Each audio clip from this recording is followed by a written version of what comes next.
Hola, somos los arquitectos de la firma Colombo & Serboli Architecture. Yo soy Matteo Colombo. Y yo me llamo Andrea Serboli. Nuestro trabajo se centra en la transformación de espacios residenciales, comerciales y de oficinas. Nuestros proyectos han sido publicados en revistas y libros alrededor del mundo. Entre ellas está la revista ADE, que nos añadió a su lista de los mejores diseñadores de España 2 veces consecutivas. Nuestras propuestas están profundamente regadas a su contexto, es decir, que dejamos que el entorno nos sugiere soluciones. Así rompemos las barreras difusas entre espacios interiores y exteriores. En cada proyecto indagamos sobre límites y posibilidades y trabajamos desde la distribución hasta el mobiliario a medida.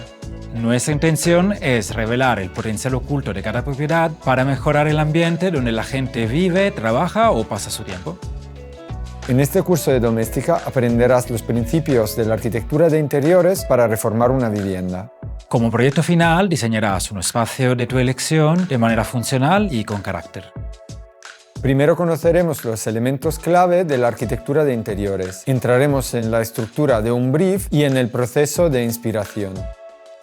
Luego aprenderemos a entender el espacio que trabajaremos y definiremos su concepto, sus materiales, texturas y colores. También explicaremos el diseño de mobiliario hecho a medida para aprovechar al máximo la superficie y absorber sus irregularidades. Además, veremos cómo presentar nuestros proyectos al cliente y dar unos toques finales. Finalmente, te enseñaremos cuáles son las herramientas para comunicar tu trabajo. Al terminar las lecciones tendrás las bases para desarrollar un proyecto a partir del lugar y de las necesidades del cliente. Conoce nuestra metodología para renovar un espacio Y transformar sus límites en valores añadidos.